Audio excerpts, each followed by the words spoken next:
Hello everyone, thanks again for watching. I do apologize if there's some background noise. My daughter's watching Finding Dory upstairs and the floors are pretty thin, so some of that might be coming through to the microphone, but hopefully not.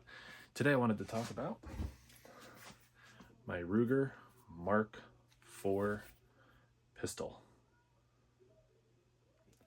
Although, as you can tell, it's a little bit different. This is integrally suppressed, and that was done with a conversion process offered by Innovative Arms. This is their RMK offering. So let's go ahead and take a look. We'll make sure that we're empty. Take off the lower. And here you have the...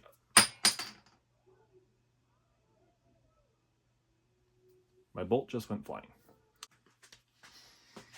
We're back. My bolt flew out, so there's the bolt, and the spring, recoil spring popped off, so let's put that safely right there. So here we go.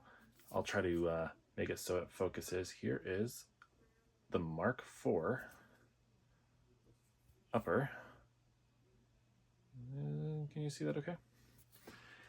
Anyway, like I said, this is a conversion done by Innovative Arms, and what they have is a monocore interior to the suppressor on there's a 2-inch portion of the barrel that is exposed. So, you know, given that the barrel really kind of starts at the chamber, I think they consider it a 3-inch barrel, but this is a 2-inch barrel coming out of the upper there. And let me go ahead and show you what they did. So at the front here, we can see that there is a 3/8 inch socket. So you can use any 3/8 inch socket there, and this is the tool that they give you, which works just fine. So let's go ahead and unscrew this. You just get this started here, and we pull out the monocore just like that. Now, monocore is usually frowned upon when it comes to suppression. However, with a 22, you're going to be fine. The 9mm monocores, the 300 blackout monocores, you know, those don't do so hot. It is ideally, you ideally want to get a baffle system for those, but for 22, not a problem. Very little first round pop in this particular model, by the way. So now we've taken the monocore out. Let's take a look at the barrel shroud. This pops right off. We put that there and we can look at the barrel. So as you can see, the barrel has been ported. There's 6 holes in here and it's been threaded. So this section, like I was talking about, is 2 inches. And then, you know, you got that section down here. So I think they consider like a 3.5 inch barrel, but 2 inches exposed there. And because of the porting, even though the suppressor is really only this long, considering that it's in the tube, you're effectively getting like this little blast chamber, which is kind of where everything starts. So you could actually consider this to be like a 6.5 inch suppressor, even though the actual monocore is only about 5 inches. So this is how it came apart. This is what it looks like. Let's go ahead and put it back together. Oh, and there's a bead right there, which lines up with a notch right there. If that comes out, I don't know. But need to take this off first. And this is very dirty. Yeah, I was having some fun with it out in the woods. So we line up the bead and the notch here, and by doing that, let's see right there, like that, the front sight is always going to be aligned to the rear sight. So we go ahead and we screw this back on, and we're going to snug it down with our tool, just like that.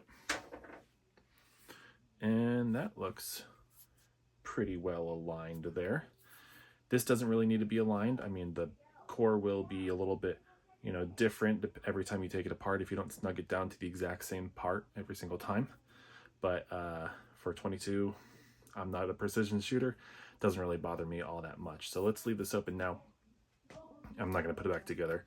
What I wanted to talk about was a typical 22 suppressor. This is the Dead Air Mask. It's a 5-inch can, and it's a great suppressor, but it goes on to the end of the barrel. The Ruger Mark IV, the threaded variants, which is the tactical and the light, that is a 4.4-inch barrel.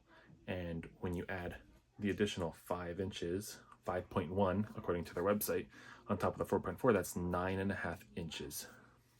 And you don't get the extended sight radius. So this being 6.5 inches long, you're going to get an extra 3 inches saved by going integral, and you get the benefit of A, shorter, B, 1, 2, whatever, 2, it has a better sight radius, and 3, you have a ported barrel, which is going to bring any 22 ammunition down to subsonic levels because it's bleeding off the pressure before it can build up and really get that bullet, the projectile, going, just like the MP5 SD works. So there's a lot of benefits to this little package, which I think is awesome. Let's go ahead and put this there. Snap it back together, and we're all done. That was just a really quick overview. I just wanted to show off the Mark IV in all of its glory, and if you have any questions about it, please feel free to drop a comment. Let me know. Thanks for watching.